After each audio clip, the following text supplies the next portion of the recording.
आउज़ुबिल्लाहिमिनश्शैतानिर्रजीम बिस्मिल्लाहिर्रहमानिर्रहीम। कल मैंने जो ख़त्म किया था जहाँ पे तफसीर वो ये थी कि हज़रत आदम अलैहिस्सलाम को सिखाए गए थे ये नाम और फरिश्ते तालीम में शरीक नहीं थे। आज इससे आगे मैं बयान करूँगा कि इस सूरत में इससे नामों के बारे में पूछना ये बताने के लिए था कि तुम में वो सलाहियत नहीं रखी गई जो आदम अलैहिस्सलाम की तख्लीक से मकसूद है। दूसरा एहतमाल ये भी है कि आदम अलैहिस्सलाम को सिखाते वक्त फ़रिश्ते मौजूद थे, लेकिन चूँकि इनमें इन बातों को समझने या याद रखने की सलाहियत नहीं थी, इसलिए वो इम्तिहान के वक्त जवाब ना दे सके।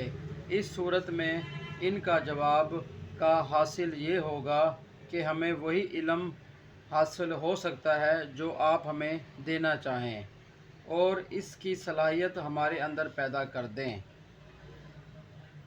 आगे है जी कि अल्लाह ने कहा, आदम तुम इनको इन चीज़ों के नाम बता दो। चुनाचा जब इसने इनके नाम इनको बता दिए तो अल्लाह ने फरिश्तों से कहा, मैंने तुमसे नहीं कहा था कि मैं आसमानों और ज़मीन के भेद जानता हूँ, और जो कुछ तुम ज़ाहिर करते हो और जो कुछ छुपाते हो मुझे इस सब का इल्म है। आगे है जी, और इस वक्त का तज़किरा सुनो जब हमने फरिश्तों से कहा कि आदम को सजदा करो। चुनाचा सब ने सजदा किया सिवाय इबलीस के कि इसने इनकार किया और मुतकब्बराना रवैया अख्तियार किया और काफरों में शामिल हो गया। फरिश्तों के सामने आदम अलैहिस्सलाम की अज़मत का इल्मी मुज़ाहिरा और इनका इम्तिहान लेने के लिए इन्हें आदम अलैहिस्सलाम को सजदा करने हुक्म दिया गया। ये सजदा इबादत का नहीं, ताज़ीम का सजदा था। ताज़ीम का सजदा था जो बाज़ पिछली शरीयतों में जायज़ था। बाज़ में ताज़ीम के लिए भी अल्लाह ताला के सिवा किसी और को सजदा करने की सख्ती से ममानत कर दी गई ताकि शिरक का कोई शुबा भी पैदा ना हो।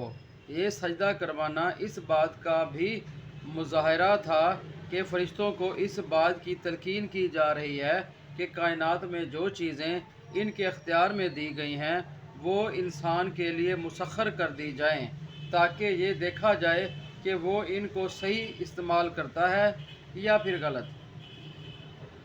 अगरचा बराह रास्त सजदा का हुक्म फ़रिश्तों को दिया गया था, मगर इसमें तमाम जानदार मखलूक़ात भी शामिल थीं, लिहाजा इबलीस जो जिन्नात में से था इस पर भी इस हुक्म को तामील लाजिम था।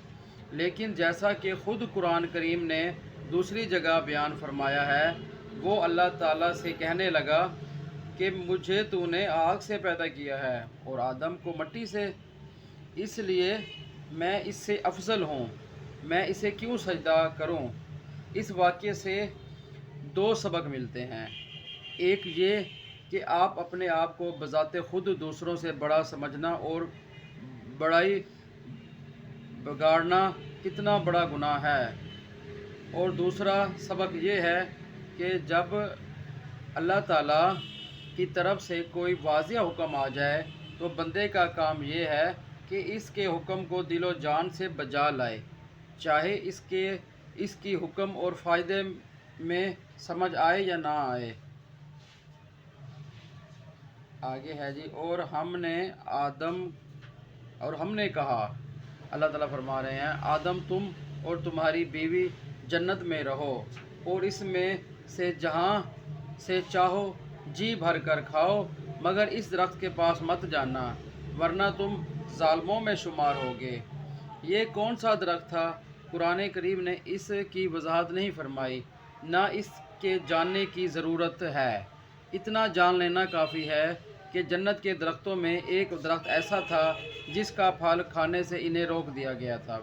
बाज़ रवायात में है कि ये गंदम का दरख्त था, बाज़ में अंगूर का जिक्र है, मगर कोई रिवायत ऐसी नहीं जिस पर पूरा भरोसा किया जा सके।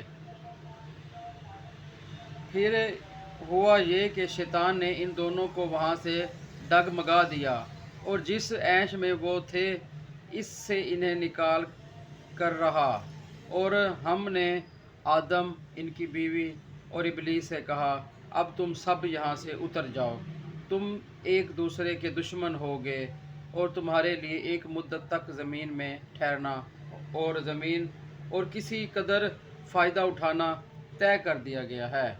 यानी शैतान ने इन्हें बहका कर इस दरख्त का फल खाने पर आमादा कर दिया और बहाना ये बनाया कि यूं तो ये दरख्त बड़ा मुफीद है क्योंकि इसका को खाने से अबदी ज़िंदगी हासिल हो जाती है, लेकिन शुरू में आपको इसके लिए मना किया गया था। आपकी जिस्मानी कैफियत इसको बर्दाश्त ना कर सकती थी। अब चूँकि आप जन्नत के माहौल के आदी हो गए हैं और आपकी कवी मजबूत है, इसलिए अब वो मुमानत बाकी नहीं रही। इस वाक़े की मज़ीद तफसील के लिए सूरत एराफ आयत नंबर 19 7 ता 19 ता 23 और सूरत ताहा 20 ता 120 और 35। मतलब ये है कि इस वाक़े के नतीजे में आदम अलैहिस्सलाम और इनकी अहलिया को जन्नत से और शैतान को आसमान से नीचे ज़मीन पर उतारने का हुक्म दिया गया।